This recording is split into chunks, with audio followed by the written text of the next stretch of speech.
the summer, stay with my auntie. Right. And she got me a rhyme book, and she actually let me, be free, be myself, and really find myself. And I found myself through music. That's when I started, producing, making beats on FL, on Fruity Loops, and just writing. My favorite artist back then was Ludacris. Ludacris made me want to rap. Ludacris is underrated. He's underrated as fuck. Like his first 2 albums should be like one of the best albums of all time. Like in the top 50 at least. At least it gotta be, because real quick before you go with, go on with your journey and your story. I tell people all the time, Ludacris got a tree of his own. Like, I remember the first album I had got was Word of Mouth. That was like my first album that I actually got, one of my first albums. But Back for the First Time, that was the first one, right? It's Back for the First Time. Yeah, that was the first one. Yeah, that was the first one. Back for the First Time. My sister put me on that. And cause she went to school up in Alabama State, so like up there they was listening to nothing but Atlanta music at the time. Right. And I went back to that album. I'm like, that shit a classic, cause I think Timbaland produced some tracks on there. Timbaland, I think he pretty much produced like majority of the album. And like, I'm like this shit like is underrated. You know what I'm saying? Like to this day, people will be like, "Oh, I know Ludacris from the movies, like the generation behind us." But like, if I'm like, y'all need to go and really dig. Yeah, before that, like the man, to me, honestly, I feel like he got 3 strong classes. He got that, Word of Mouth, and Chicken and Bill. I mean, some people I like. What was it, Red Light District? Red Light District was straight. It kind of was it Red Light District? It was Red Light District. That's the one that got DMX, Put Your Money Where Your Mouth Is, and Blueberry Yum Yum. Yeah. And shit. It was that was very. It was just very commercial, man. It was very commercial. Like that edge wasn't the same as it was in the first 3. Right. Really, the first 2. Chicken and Beer, I liked it. It was like a bridge from right. I got to the middle of it and I was like, all right, you know what I mean? But I remember listening to Word of. I'm sorry. Did you see me good? Yeah, you good. Oh, all right.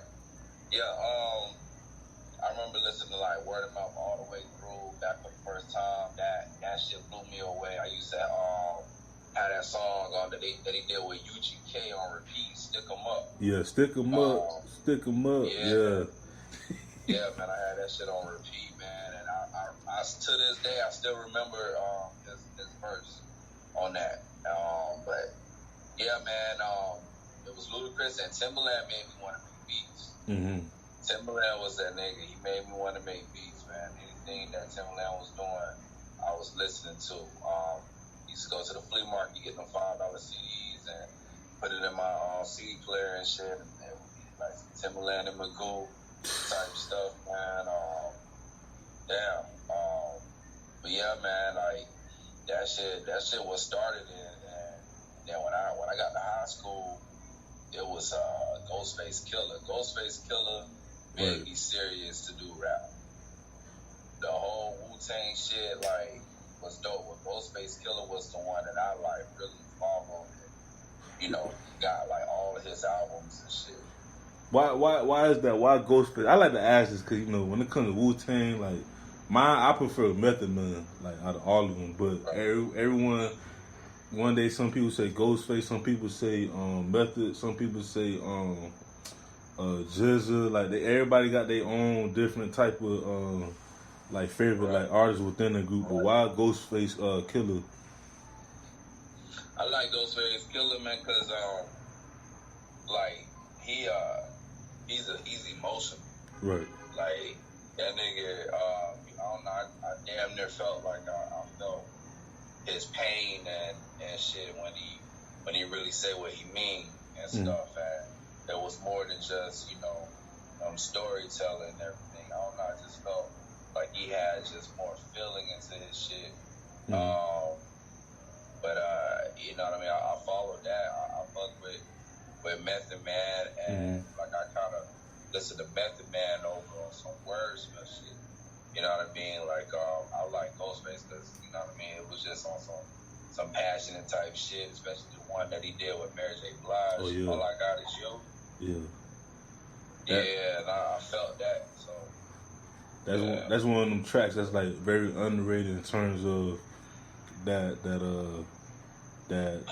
love, hip hop, love type track. You know, like LL Cool J said it the other day. He feel like he's the king of that, which is true. He is the king of that. Like he got a whole bunch of artists. You know, from the Drakes, the Ja Rules, the Nellies, like you can keep going on. Like, but LL Cool J was like the one who put that blueprint on. Like you could make love like rap songs. You know what I'm saying? Right. But so what was that first like time when you like recorded a track or even produced produce a beat like created a beat like and gave it to an artist or just recorded on your own? Like how was that moment? Like was you nervous like just to record and let other people like hear it? Like how was that process? That first time process? First time process that was like 8th grade. I was in 8th grade, and I had like a little like 6-track recording little board set up. And I was just recording myself, but it was out in the open. It was like all in the living room in front of like my stepdad and my mom and shit. So like, you know what I mean? I did what I could on that shit, and I would listen to it in my headphones or whatnot, play it for a few people at school and everything, and I don't know, like, you know, those are my first tests, you know, to see if it was dope by playing other people and shit, but yeah, bro. And how was like the reaction? Like how did people like first take? Like how did they react at first? Yeah, crazy. Crazy. My shit was just weird. Like it had a bounce, but it was just it took people to different levels.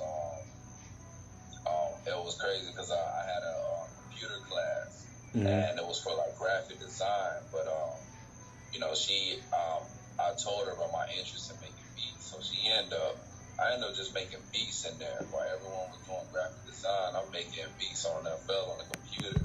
Right. And it was that demo shit, so I couldn't save it. So, you know, I just kind of like, you know, minimize it and just hope to God next, you know, time I be there, that shit's still up there. Right. And I found out, I guess there was this dude that had a class, they had a class after me. He heard my beat on there and shit, and then it kind of like inspired him to make beats. And look, it's crazy because the dude ended up hitting up like such and such, you know, that because I didn't know who the dude was, right? Or what I was listening, and so I guess he had like a mutual friend hit me and was like, "Hey, what you think of these beats and stuff?" And it was actually the dude, and you know, I wasn't feeling them and shit. Long story short, like you know, before Vika and like you know, this whole California thing, I was in like a group since late middle school, early high school, and that was just one of the members and shit.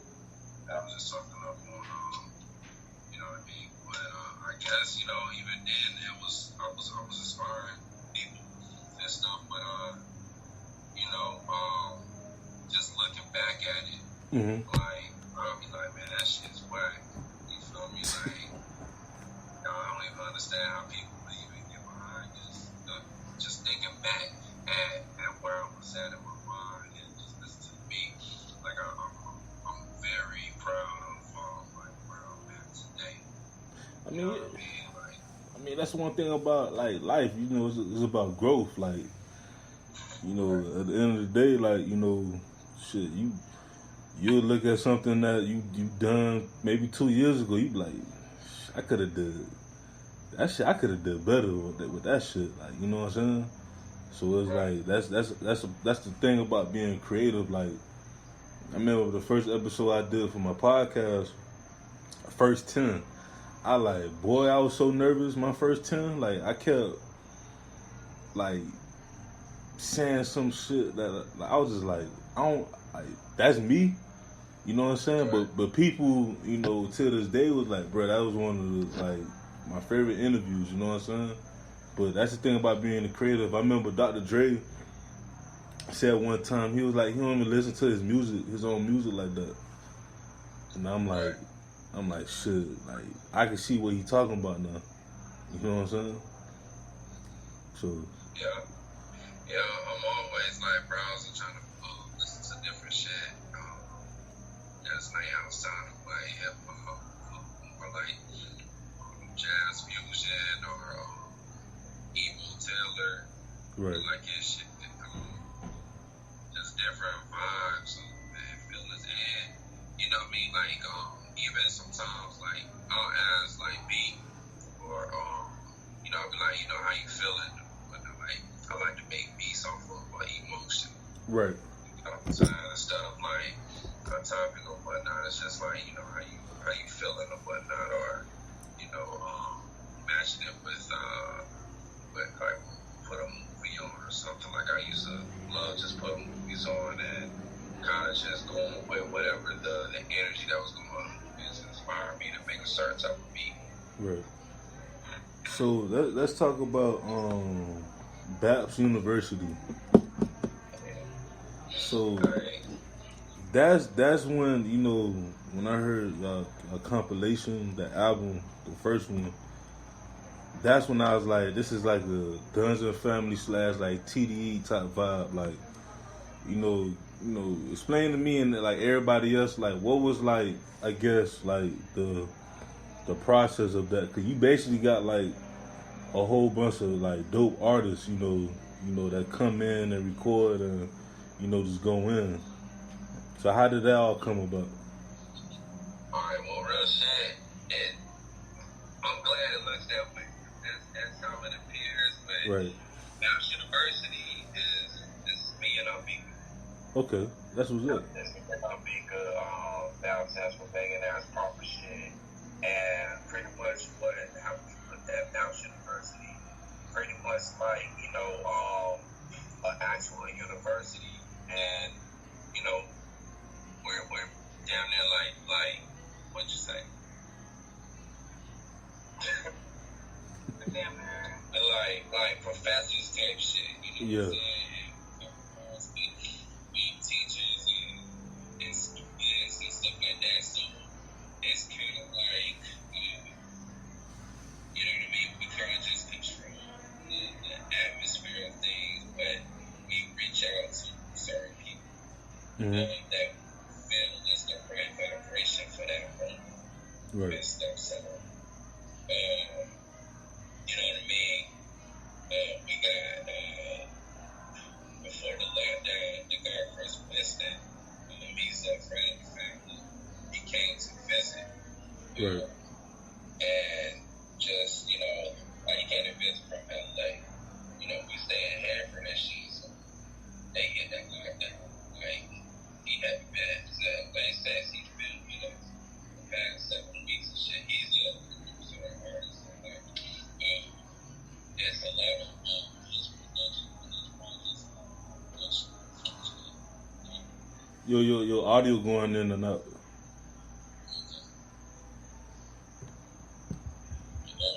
Yeah, it's good now. So yeah, it's me and I guess certain shit that it just seems something that certain artists Right. And I don't know, man. It's that's pretty sad. So what